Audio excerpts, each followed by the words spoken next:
What's good, YouTube? The Truth here, and I'm back with another video. If you're new to the channel, make sure you subscribe, like the video. It really helps. And without further ado, let's get into this.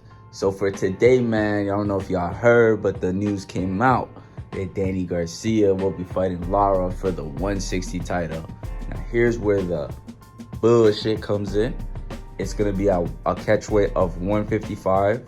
And me personally, I'm not a fan of catch weights. I think that's the dumbest thing, especially seeing how Danny Garcia is at 154 and Lara's 160. So making it at 155, it's like, okay, let's say Danny wins and he can say that he's a three-way world champion now, even though the fight wasn't even at 160. So it don't make sense to me. It's another, some shit with boxing. This boxing at this point, I'm like, whatever. They signed the contract, whatever. But we want to play these little political games, then it's fine. But I don't take it seriously, personally. But nevertheless, I will be enjoying the fight. I will be watching the fight. And my prediction for the fight is I got Lara giving Danny Garcia a boxing lesson. Now, this is not a knock on Danny. He's a great fighter, okay? Great resume.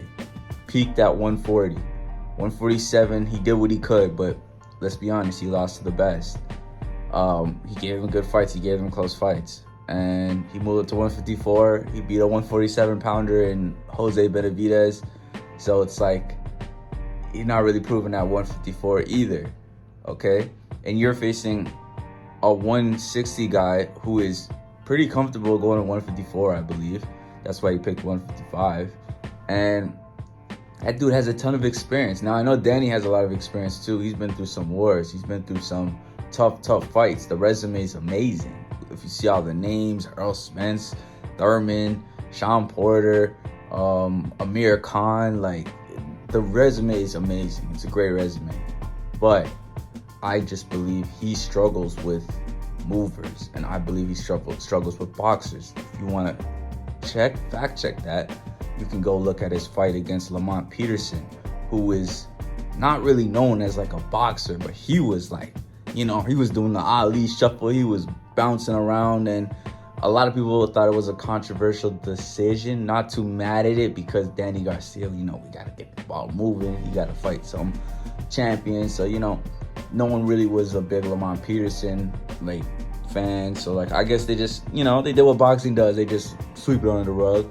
There was another guy, I'm not sure his name, but he was at 140. I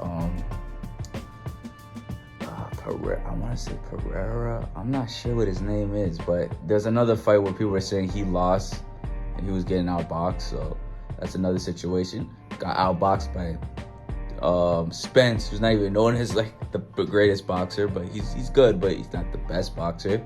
I got outboxed by him. Got outboxed by Thurman. Got outdogged by Sean Porter. I thought he won the Sean Porter win, so I give him that one. But yeah, you get the picture. He is not the best when it comes to movers. And when it comes to moving, Lara is one of the best. He might be up there in age, but he is disciplined and he will move. He don't care if the fight's boring. He will try to win. He will make the fight boring to best of his advantage. He don't care if you don't like it as the fans, but he's gonna try to get the job done. And I believe he will get the job done against Danny Garcia. Not to mention, he added a new element. I've seen some KOs from him recently. I've seen him letting his hands go recently. I think he wants to finish some people. So he's going to have something to prove, and I believe he's going to show us how good. He might give us something. I'm not saying Danny's going to get stopped because he got a good jab, but I'm just saying, I don't believe it's going to be close. That's just my opinion. You're free to bet on Danny. I wouldn't do so, but that's my thoughts on that fight. If you're new to the channel, make sure you like the video, subscribe, and let me know who you think wins in the comments. Anyways, I'll catch you on the next one. Peace.